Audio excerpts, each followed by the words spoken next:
On today's episode, I'm going to be showcasing some of the benefits to an urban hunt.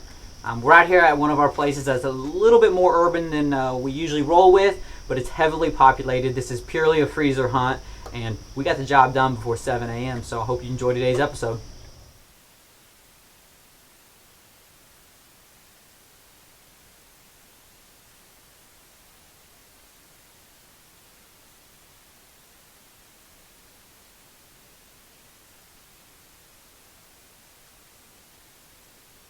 So first customer of the day was about an 18-month-old, 3-point. I don't know what he was. He probably doesn't know what he was. But he came in, fed around us, and then eventually some does actually came up from above us. And the two of them kind of had a conflict of interest with each other. The does didn't want to come down and be bothered by him, and I'm really not sure if he was nervous, maybe he had never been on a date before or what. But he also didn't know how to act either, but eventually he started to feed away, which allowed the opening for that doe to feed down into me.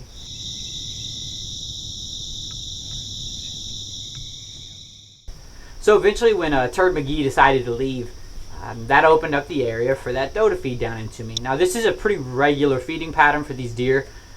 We know they cross through here a lot. Like I said, this is an urban hunt, so things are a little bit easier, one would say at times. But these deer are just a little bit more comfortable. They're not as spooked.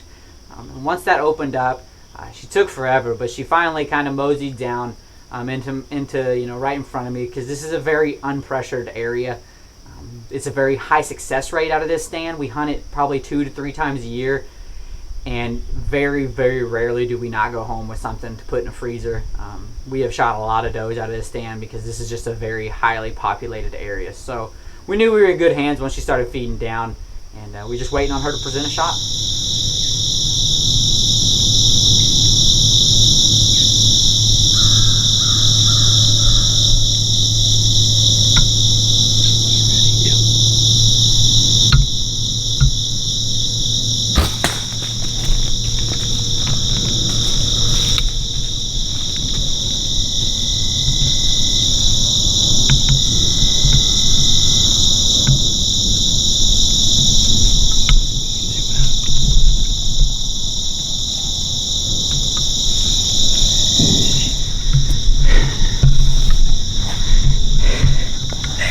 Maniac smack before 7 o'clock. We got a bloody arrow on the ground. We got a big nanny on the ground again. So she came in. She was real skittish. We got a young buck. She didn't seem to like him, but she ended up feeding right back down into us. So it's good morning. 7 o'clock. We're gonna be able to go get the breakfast special. So Maniac smack.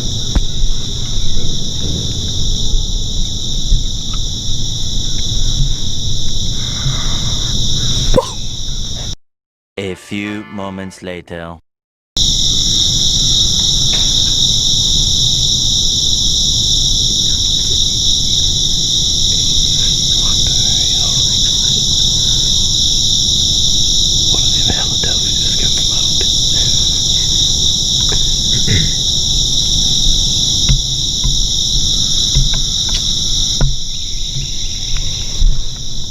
He's not very educated. I don't think he'll last long. I think natural selection will probably get him pretty quick.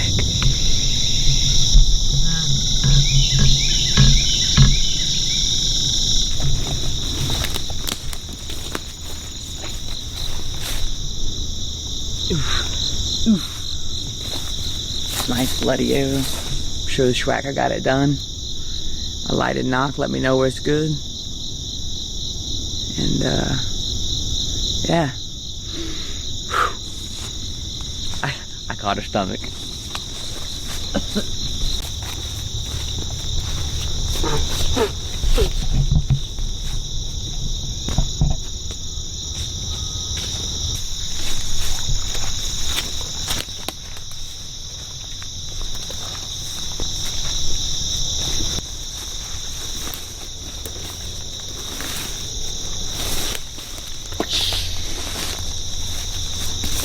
Call me Tom Brady, smacking nannies out here. It's what I do. Zero discrimination.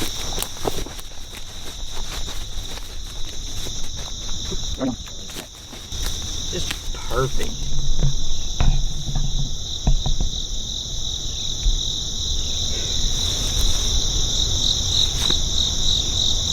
Thank you, Lord. Alright guys, job's pretty well over. Gonna have a fun time cleaning it up here. That shot she presented me was a 1/4 and 2 shot, so the path on it was real nasty.